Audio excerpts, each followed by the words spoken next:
What's going on, guys? Today I am finally bringing you some live H.A.T format duel commentary.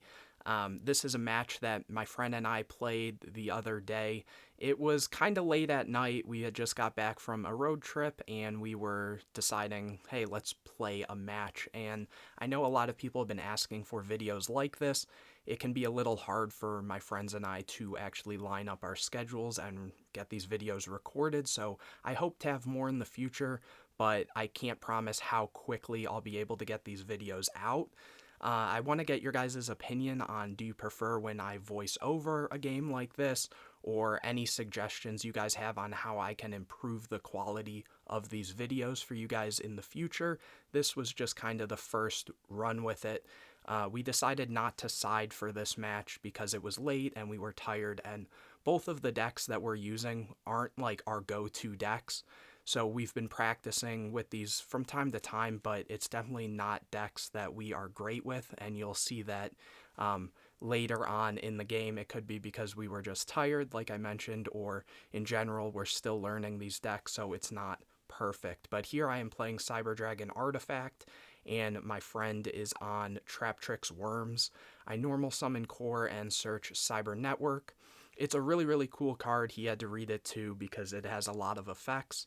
But pretty much what it does is when you activate it, and then during either player's turn, you're able to banish a light machine monster from your deck, and then during the third standby phase of yours after it's activated, you send it to the graveyard.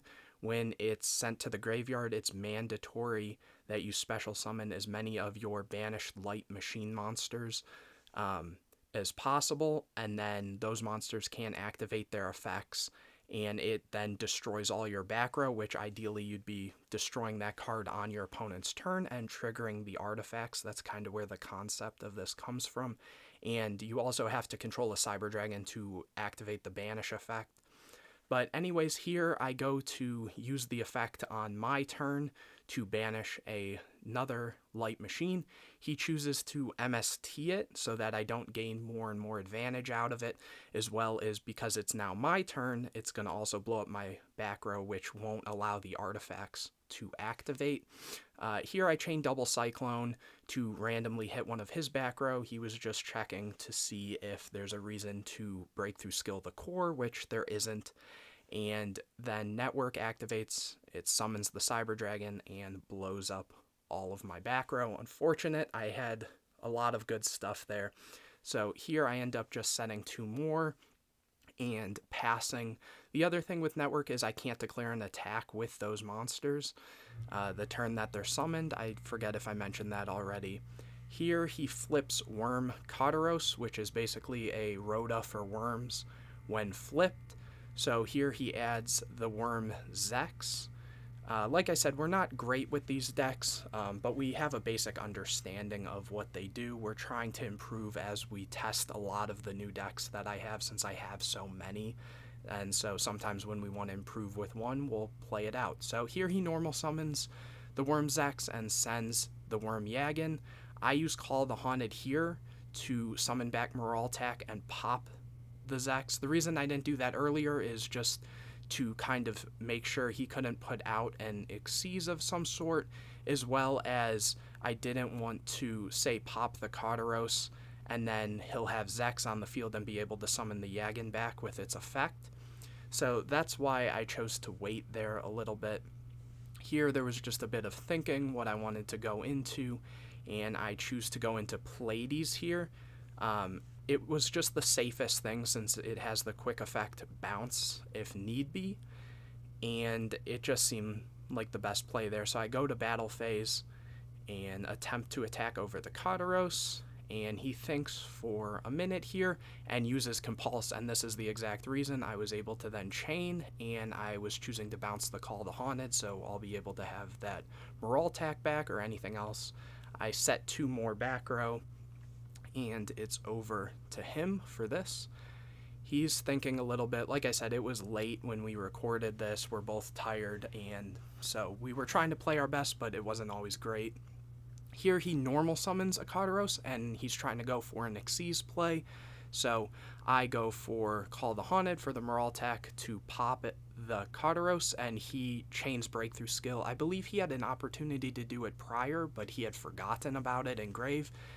And then here on the resolution, I end up using Ignition to pop a set Scythe and set a Moraltech. And then in a new chain, the Scythe activates summoning and then locking him from using the extra deck for the turn. So here he switches the Kataros that had already been on the field to defense and passes turn, and I go to overlay. I go again for the Pleiades just for the same exact reason, and I attempt to attack over the attack position Kataros again, which goes through that time, which was pretty good. And here I'm just checking what I have, thinking what I want to do, and I use the effect. At this point, I didn't know the Traptrix engine or anything, and so I just bounce back the Call the Haunted so I can do it again. This way, now I have Moraltech or Scythe, whichever might be better, and he goes for Dark Hole, and here I had to think. I chose to go for Pleiades, and I believe I bounce his Kataros. The reason I did that was because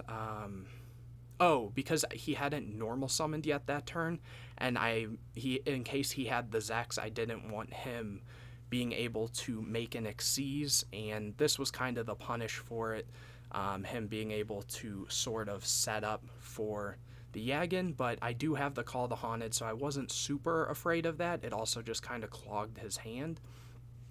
Which isn't bad for what it is. You'll see it actually comes up later. And so here we're just kind of discussing, I believe, Moraltech and why I didn't go for like Scythe or something. I don't entirely remember, but the Moraltech pops the Zex, and I attack over. And here I just kind of looking at my stuff, thinking what I want to do. I set one more back row and pass. At this point, he has a lot of catching up to do. I don't remember all my back row, but I'm pretty sure I had some artifacts back there. I top deck into a core, which is really, really strong here, just to gain more advantage. And I add the Cyber Dragon spell, which while I have a Cyber Dragon in the graveyard, which core counts as, and I believe I just had Cyber Dragon anyways, allows me to add a Cyber Dragon monster from deck. So I'm kind of debating what to go for, and in the end I end up going for a Cyber Dragon, I forget the name of it currently.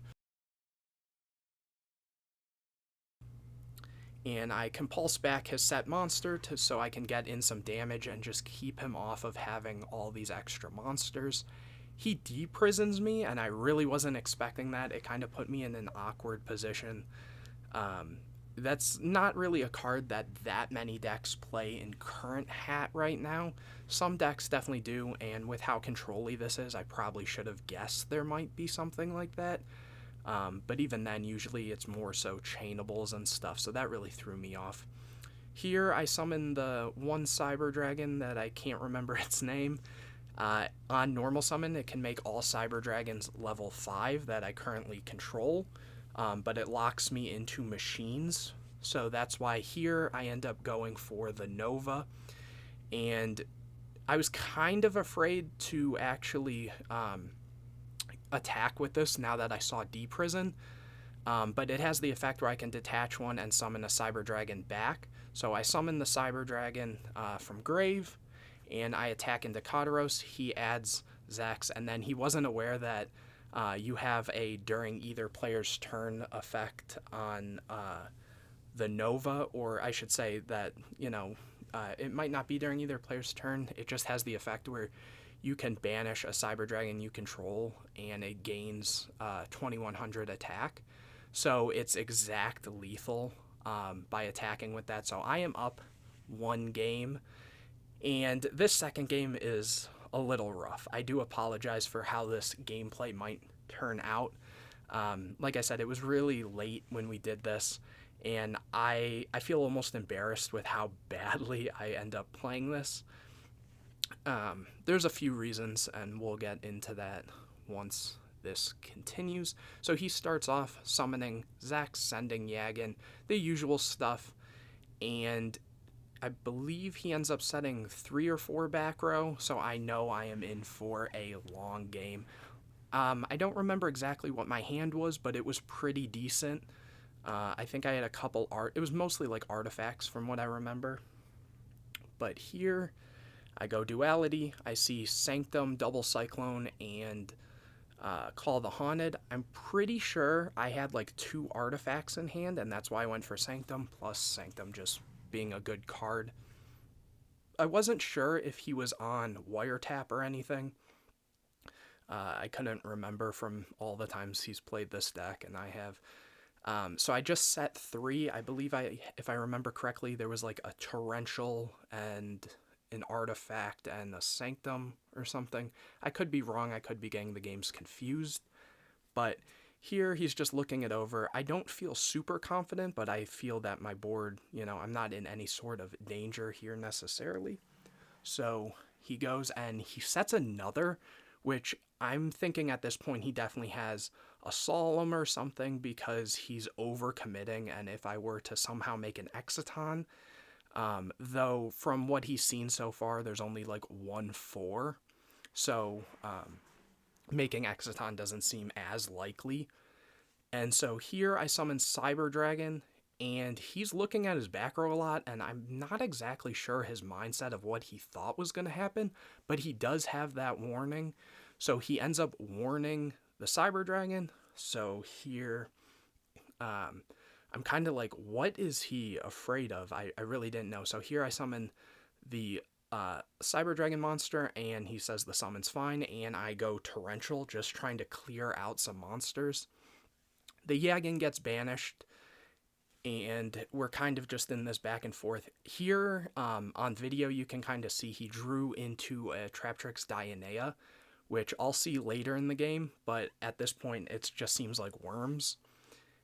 And so I'm looking at my graveyard, and then he wanted to see the grave as well, and then I wanted to just check his to see what he possibly has. He sets 1, and here I'm thinking, I forget if I do anything here. Yeah, during his end phase, I go Ignition. He had set a Bluff Soul Charge, which I think is really wild here, given how many cards he already had on board.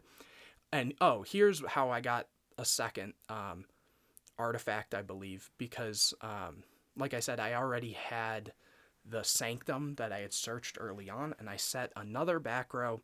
I'm not really seeing Engine at this point too much, and I don't want to commit too hard with the artifacts when I don't have a lot of follow-up. Here he normal summons Worm King, which can be normal summoned by tributing a worm reptile monster. And it's not really a threat in this position, but I go for Sanctum just so I can get it off the field. So I go for Beagle Tech, and I attempt to use the effect, and of course he has Breakthrough. So now I have like 2 dead artifacts and 1 mystery back row, and Worm King, I believe, has 2,700 attack, so it's pretty large. It puts in a lot of pressure. So I'm basically on like a 2.5 turn clock, kind of. During my turn, I go Call the Haunted, and I believe at this point I'm targeting the Cyber Dragon, which I am, yeah. And I go for Instant Fusion just so I can get an Xyz on board. Here I'm playing Cyber Source because of the level 4 Cyber Dragon locks you into machine monsters the turn. So that's why that's my target over others. I go for the Nova, and he has Bottomless. And unfortunately, Nova only gets its effect when it's destroyed and sent to the graveyard. Really unfortunate. So I set a back row, and again, a lot of it's just dead because it's dead artifact monsters. He pushes for some damage, and it's really not looking good for me here. Just kind of thinking it over, he sets a back row. I'm looking at mine, and I'm just like hoping he does something. I set 1, and here's a crazy play. I go to pass, and he's about to draw, and he goes, actually, in end phase, I'm going to blind MST. And usually you'd hit the newest set, but of course he hits the set network, which I couldn't use yet because core I didn't have a Cyber Dragon on field, but he pops it and it forces to blow out all my back row. And I found out you can summon the Nova off of this because it was properly summoned, and the network just summons banished light machines. And so, yeah, I go for that. Unfortunately, like I said, it hit all my back row on my turn, so none of the artifacts trigger. I do top deck the core, and here I go for network. And this is where I kind of play a little poorly because it's such a dire situation here because I'm trying to get more resources, and while he doesn't have a lot, it's still looking bad. And I was afraid, you notice that I kind of hesitated to attack with the core or with the Nova because of D-Prison, and of course he had another D-Prison. So it's not looking good. He sets one, has another. I attempt to activate it, and I get through, and I am able to banish a Cyber Dragon, which is pretty good. I just gotta draw and hope I can survive a couple more turns so that it will send itself and I'll get a bunch of summons.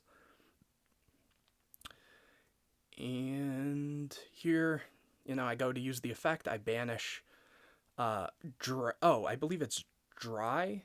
Cyber Dragon Dry is that one. I'm kind of afraid here. I think at this point I had Cyber Dragon in hand, and I was thinking if I should normal summon it, which it would have been an interesting play, but given his back row, I could just get blown out by it, depending on what he has. Here I go to use it again, and I believe I'm almost out of Cyber Dragon monsters. So at this point, I was just trying to clear my deck for cards I didn't want to see. So I banish a core. Again, only one more turn until I can trigger it. I blind set a artifact, just hoping a bluff to survive.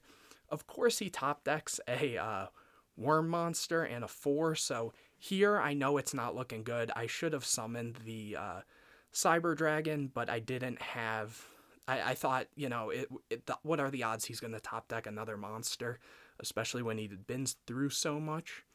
So he attacks over the core, attacks with the Dionea or whichever one he hadn't attacked with yet, and I get cowboyed for game. So kind of in theory, I should have normal summoned that Cyber Dragon that I had in hand, and Dry also has a cool effect that when it's banished, I can make a Cyber Dragon I control unable to be destroyed by battle or card effects. But I'm pretty sure the reason I banished core earlier is because I was out of the other ones. But it is what it is. Game 3, activate Instant Fusion, summon the Dry, make it level 5, and I am locked into machine, so I go for Nova. I have a lot of back row here, so I'm not really afraid of an Honor Arc. So I summon the Nova in attack. Usually I would summon defense potentially, but it doesn't have the most defense, so I don't want him to just run it over. He starts with, the best combo in his deck, basically, which is Zex, send Yagin, summon Yagin, set 4 back row. So it's going to be a grind again. Here, I do have Ignition, and I choose to pop the Beagle Tech and set. I think I go for, I go for Scythe here, just trying to get it out of deck, and I attempt to use the effect. I pop the Scythe and the Moraltech. Again, this is during his turn, so I summon both and pop the Zex. And then from here, we're just kind of thinking. I forget if he's reading something. Yeah, he ends up setting a back row.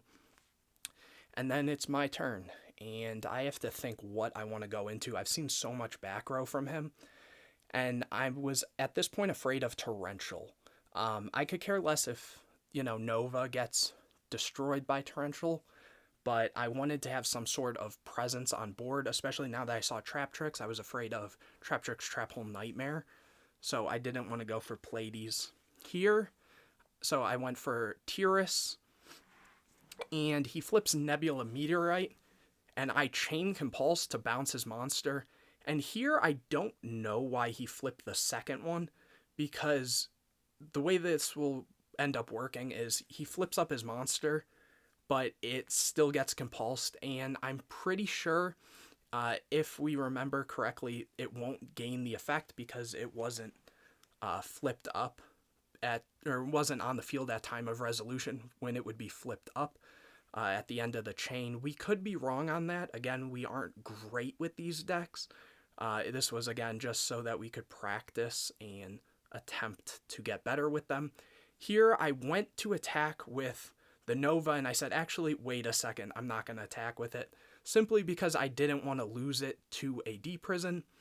And then I, go to end the battle phase. Tiras pops a random card, which is bottomless, which Tiras can't be destroyed by battle or card effects, or I believe it's just card effects while it has a material, and that's why he didn't try to bottomless it. I had I had set a instant fusion, which he just pops, trying to clear my board a little bit, and he goes for a soul charge play.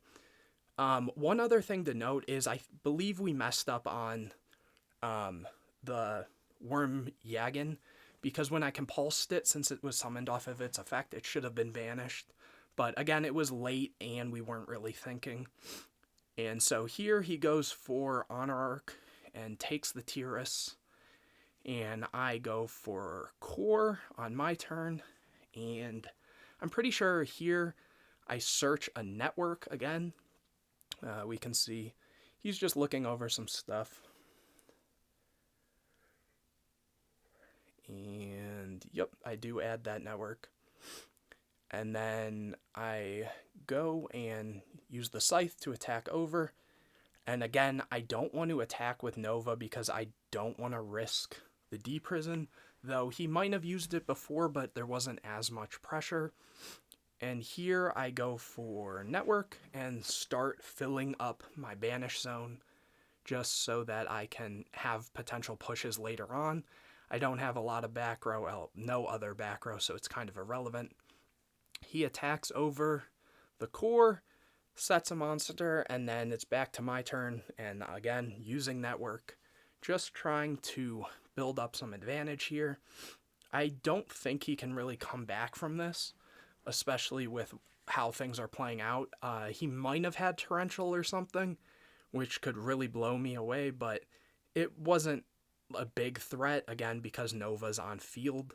He does have the Carteros, so he gets a search, and here we're just kind of chilling, trying to slowly whittle him down and clear everything out. Again, resources was really low here, so I didn't want to overcommit, so that's why there's a bit of back and forth when I probably could have ended the game a little sooner. Yeah, so again, just the usual worm plays. It's kind of strange he hadn't seen any Traptrix really in any of these games except the Dionea. And I think after this, he told me like he kept seeing either the Dionea or the Worm King a lot of the times. Well, I shouldn't say a lot of the times, but in general, like he saw those more than any of the, like Mermail, for example. And here I just banish a copy of the Dry, and I try to push in for some damage. Again, not trying to overcommit because I'll just get blown out. Here I do decide I haven't seen it and I want to just push for more. The Yagen flips and bounces the Nova, and it gets banished, and then that finally triggers, and here you see me just kind of soul charge out my board pretty much. So pretty cool. And now I'm just deciding what I actually want to go into because there's still 3 back row, so I am kind of afraid of that. And I end up going for a Durandal. I put it in defense. And then I go for Honor Arc just to insulate against any back row. It just seemed like the best option there. And I set a back row. I'm pretty sure I double drew into Madolche for 2 draws in a row. So it was kind of rough, and I think that's why I went for the Durandal, is in case he does have anything, I can just have that as an interrupt, because Durandal has a pretty unique effect. Here, I'm pretty sure at this point he finally drew into a Mermail, but it was a little late on his part. Yeah, so he does it. And I use the Durandal, switch the effect, but he has breakthrough skill, so he does end up being able to search. And he adds the Traptrix Trap Hole Nightmare, which I was afraid of earlier in the game, even though he didn't have it. And then, what does he do here? Oh, it's my turn, so I swing in, and it's about to be game, I think. And on this, he activates Wing Blast. I just choose to switch the effect as usual, and even if not, I still had enough on board. He only had 1,000 left. But that is the game. Hopefully you guys enjoyed. If you did, make sure to drop a like on this video, subscribe to the channel, hit the bell, get notified anytime I put a new video out. And yeah, let me know what you guys thought of this video, any suggestions on how to make it better, and I'll see you in the next one.